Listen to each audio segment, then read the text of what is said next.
کا مدرسہ قرآن و حدیث کی روشنی میں یکم جمادی الاولیٰ نمبر 1 اسلامی تاریخ وہ مبارک گھر جہاں آپ صلی اللہ علیہ وسلم نے قیام فرمایا۔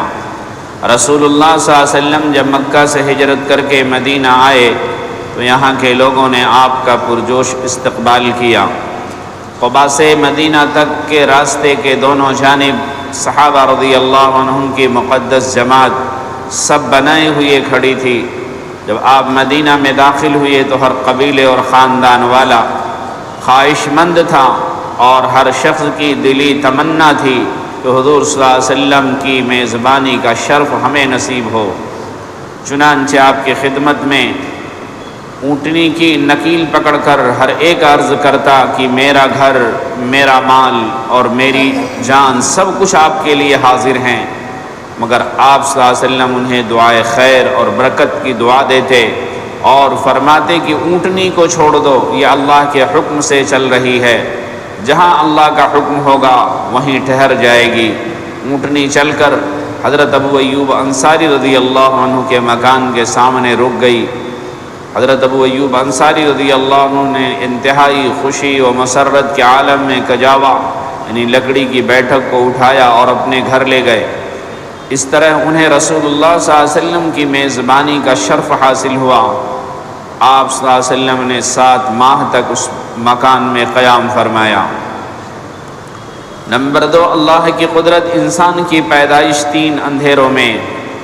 کائنات کی سب سے حسین ترین مخلوق انسان ہے، جس کے لیے اللہ تعالیٰ نے اس کارخانہ عالم کو وجود بخشا۔ اس کی تخلیق اللہ تعالیٰ جہاں کر رہے ہیں وہ جگہ نہ بہت بڑی ہے اور نہ وہاں روشنی کا انتظام ہے، نہ وہاں کوئی کام کرنے والے ہیں، بلکہ اللہ تعالیٰ ایک تنگ جگہ ماں کے پیٹ میں 3 اندھیروں میں اس کی تخلیق کر رہے ہیں، جبکہ دنیا میں مینوفیکچرنگ کے لیے اور مینوفیکچرنگ جہاں ہوتی ہے وہ جگہ کئی ایکڑوں میں پھیلی ہوئی ہوتی ہے، روشنی اور قمقمے لگے ہوئے ہوتے ہیں، بے شمار کام کرنے والے ہوتے ہیں، یہاں کچھ بھی نہیں، پھر بھی اللہ تعالی شانہ انسان کی پیدائش کر رہا ہے۔ یہ اللہ کی بڑی زبردست قدرت کی نشانی ہے۔ نمبر 3 فرض کے بارے میں نفاس سے پاک ہونے کے بعد غسل کرنا۔ رسول اللہ صلی اللہ علیہ وسلم نے فرمایا جب نفاس والی عورت کے 7 دن گزر جائیں پھر وہ پاکی دیکھ لے تو اسے چاہیے کہ غسل کر کے نماز پڑھ لے۔ بچہ پیدا ہونے کے بعد جو خون آتا ہے اسے نفاس کہتے ہیں۔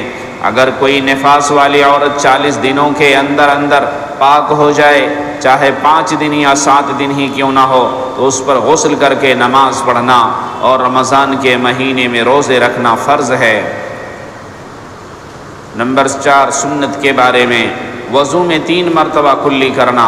حضرت علی رضی اللہ عنہ رسول اللہ صلی اللہ علیہ وسلم کے وضو کی کیفیت بیان کرتے ہوئے فرماتے ہیں کہ رسول اللہ صلی اللہ علیہ وسلم نے 3 بار کلی فرمائی۔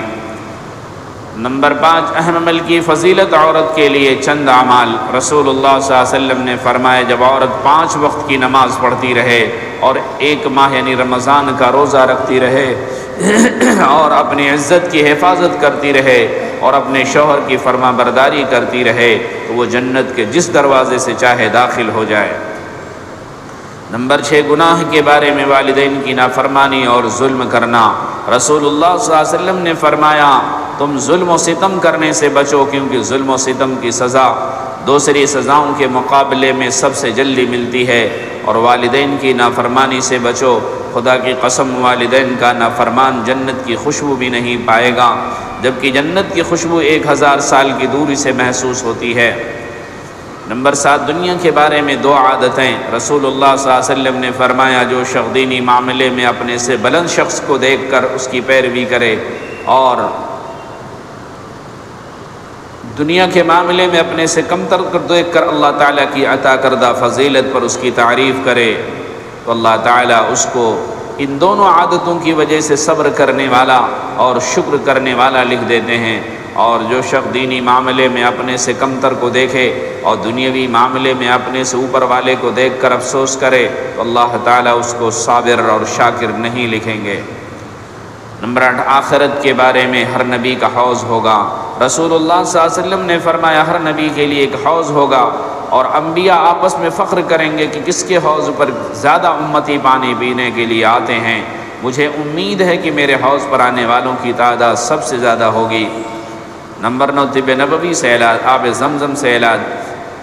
رسول اللہ صلی اللہ علیہ وسلم نے فرمایا زمین میں سب سے بہترین پانی آب زمزم ہے، یہ کھانے والے کے لیے کھانا ہے اور بیمار کے لیے شفا ہے۔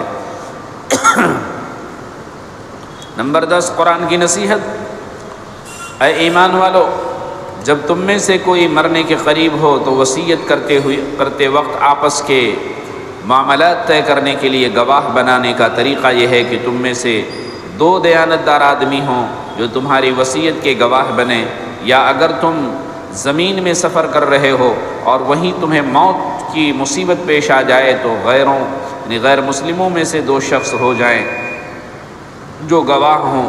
اللہ تعالی ہم سب کو صحیح سمجھ نصیب فرمائے، عمل کی توفیق عطا فرمائے۔ سبحان اللہ وبحمدہ، سبحان اللہ وبحمدہ، ونشهد ان لا الہ الا انت نستغفرک۔ سبحان ربک رب العزة عما یصفون، سلام علی المرسلین، الحمد للہ رب العالمین۔